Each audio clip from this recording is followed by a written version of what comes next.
Hello les amis, j'espère que vous allez bien et que vous profitez bien de l'été. N'hésitez pas à nous partager en commentaire quels sont les endroits magnifiques ou les villes magnifiques que vous avez visitées lors de vos séjours en vacances.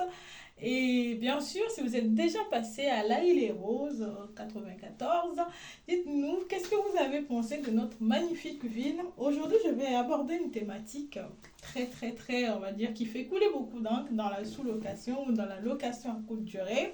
C'est lequel des types d'appartements est le plus rentable? Oui, oui, oui. J'imagine que quand on se lance dans une activité, on a forcément envie d'avoir de la rentabilité, d'avoir des pépettes pour manger. Donc, c'est une question primordiale qui se pose rapidement à nous ou sinon qui revient souvent dans les esprits intéressés par cette activité. On va dire le premier critère sur lequel moi je me base, c'est surtout le taux de réservation, c'est-à-dire le nombre de réservations. Moi, j'ai eu je ne sais pas si c'est la chance ou j'ai eu l'opportunité d'avoir les deux types d'appartements, c'est-à-dire un studio et un autre appartement avec trois pièces, trois chambres salon plutôt, et trois chambres avec salon et cuisine et salle de bain et toilette. Donc, je peux quand même me permettre de faire la différence en termes de taux de réservation, nombre de réservations et de revenus. Et je peux dire qu'avec le recul de ce que j'ai eu à réaliser par rapport à cet appartement studio et l'appartement trois pièces, pour moi, le critère, le principal critère qu'il faut regarder, c'est le nombre de réservations. Quand je prends mon studio, par exemple, actuellement, mon studio, ça fait 2 ans que je le loue. Il est rentable, mais avec une rentabilité très faible. C'est-à-dire que le studio, ça va être l'appartement qu'on va réserver quasiment dans le mois. Tu auras au moins, dans les pires saisons, au moins 11 unités. Et avec 11 unités, tu pourras payer ton loyer, les dépenses, le ménage et autres qui vont.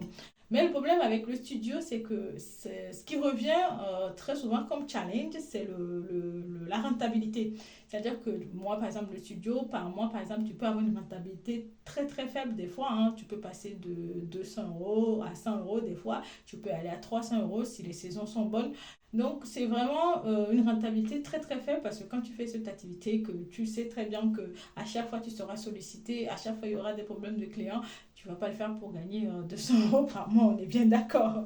Donc, c'est une rentabilité très faible. Et si vous voulez, c'est comme un peu comme les produits de beauté, tu vois. Les produits de beauté, tu vas vendre le produit, par exemple, tu vas partir sur un produit de luxe où tu vas vendre peut-être deux produits, mais tu auras ton bénéfice.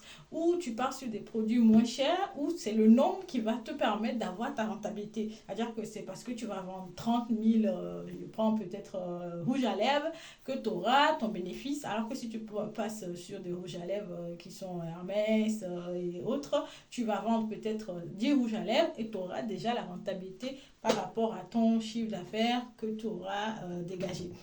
Donc, c'est vraiment ça au niveau des appartements par rapport au studio. Tu vas avoir beaucoup de nuitées, mais la rentabilité à la fin sera très faible.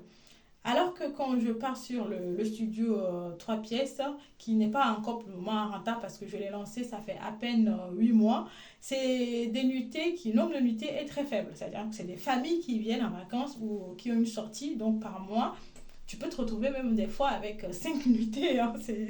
C'est malheureusement le cas. Donc, dans ce cas-là, ce qui va te permettre de pouvoir dégager rapidement de la rentabilité, c'est d'avoir un prix moyen de nuitée raisonnable, c'est-à-dire qui va te permettre, toi, d'avoir un bénéfice derrière. Et tu ne vas pas aller chercher un logement, c'est-à-dire un prix qui va être très très faible parce que tu veux beaucoup de nuitées, parce que malheureusement, les sorties, les vacances en famille, c'est pas tous les jours, c'est pas toutes les semaines. Donc il faut plutôt miser sur le fait d'avoir un bon prix moyen et c'est d'ailleurs mon challenge actuel où j'essaye de rendre rentable cet appartement qui n'est pas très facile à rendre rentable parce que le studio, tu essaies de te démerder. Par mois, par exemple, je peux arriver à faire au moins plus de 20 nuitées dans les temps normaux, c'est-à-dire que les saisons moyennes et dans les saisons très élevées, des fois il m'arrive de booker tout le mois, tu vois. Donc c'est très facile pour le studio parce qu'il y a des gens qui voyagent dans le cadre du travail, il y a des gens qui voyagent en couple un week-end, mais quand tu te retrouves avec un appartement avec trois pièces, avec un salon, ça va être plutôt des profils de voyageurs qui vont voyager de manière occasionnelle ou pendant les vacances. Donc c'est là que ça se joue pour moi la différence. La différence, ça se joue en fonction du nombre de nuitées, en fonction du prix moyen que vous avez mis en place pour les deux types ou chaque type d'appartement. Et le troisième point qui, pour moi, vient sceller le tout, c'est forcément les charges. Parce que quand tu as un studio qui consomme énormément en termes d'énergie, d'eau, on est bien d'accord que même si tu parviens à dégager 300 euros, tu vas payer l'électricité, tout ça, il te restera plus pépette. Hein. Moi, je me rappelle, il y avait un client qui s'amusait. À chaque fois qu'il débarquait, c'était un client fidèle que j'appréciais bien, mais en termes d'énergie, c'était une catastrophe. C'est-à-dire qu'il me laissait des fois des factures à payer qui peuvent aller pour un studio hein, de 200, 300 où je suis obligée de lui refaire facturer le surplus. Donc, si vous vous retrouvez avec des consommations très élevées et c'est un petit studio, votre bénéfice va partir dans les charges. Pareil pour les grands studios aussi, si c'est pas parce que c'est un grand studio que vous allez vous retrouver avec des charges énormes aussi, pareil, votre bénéfice peut partir rapidement dans les charges. Donc, c'est les trois points auxquels il faut vraiment se pencher si vous êtes en train de faire une étude pour se lancer dans ce domaine ou si vous êtes en train de voir en termes de rentabilité ce que vous pouvez dégager si vous investissez bien sûr votre argent dans cette histoire.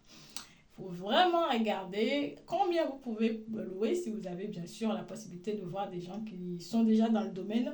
Approchez-les, posez la question combien tu arrives à dégager par mois et quelles sont tes charges et quel est le bénéfice final. Bien sûr, ce n'est pas des questions qui sont assez aisées à poser et on n'a pas forcément les bonnes réponses ou les réponses exactes, mais vous pourrez vous faire une petite idée de la chose en comprenant sur quel défi vous êtes en train de vous lancer. Parce que si c'est le nombre, vous aimez bien vendre, bon, vous êtes capable, c'est même pas vous aimez, vous êtes capable de vendre massivement. C'est-à-dire que vous avez un bon réseau qui vous permettra de overbooker votre appartement. Ben, pourquoi pas le studio, hein, pourquoi pas le studio. Mais si vous avez une relation plutôt de clients je dirais pas de qualité, mais qui sont plutôt des clients profil famille, c'est peut-être les trois pièces qui vont être plus rentables pour votre activité. Donc, ça va dépendre de votre capacité à aller gagner ou décrocher des réservations en fonction de votre profil client. Voilà ce que j'ai à dire par rapport à cette vidéo que j'aimerais quand même garder un peu court parce que sur cette chaîne, j'aime bien qu'on fasse les choses sans se prendre la tête, les amis, bien sûr, sans se prendre la tête et partager de pépites et des astuces très intéressantes. Dites-moi, est-ce que vous vous êtes déjà lancé dans l'activité ou vous prévoyez de vous lancer dans l'activité de location courte durée qui aujourd'hui, je pense, est une activité qui n'est pas aussi attirante comme au début parce que j'ai l'impression que beaucoup se découragent parce qu'avec la rentabilité qui diminue de plus en plus, beaucoup ferment leur entreprise, ce qui est normal hein, parce qu'on se lance dans le business pour gagner de l'argent. L'idée, c'est pas de perdre de l'argent. Je vous comprends, les amis. Donc, dites-moi, qu'est-ce que vous pensez et est-ce que ça vous intéresserait actuellement c'est la saison, on va dire, de l'été et il y a plein d'activités qui sont réservées aux touristes sur Paris. J'ai également vu qu'il y a des croisières, des bateaux croisières sur la Seine pour les personnes qui aimeraient faire le tour de tous les beaux endroits à visiter. N'hésitez pas à me dire si ça vous intéresserait que je fasse ces visites-là et que je teste ces activités, que je vous partage mes retours et que vous soyez convaincus que notre ville en vaut la peine, les amis, s'il vous plaît. Allez, à bientôt, les amis!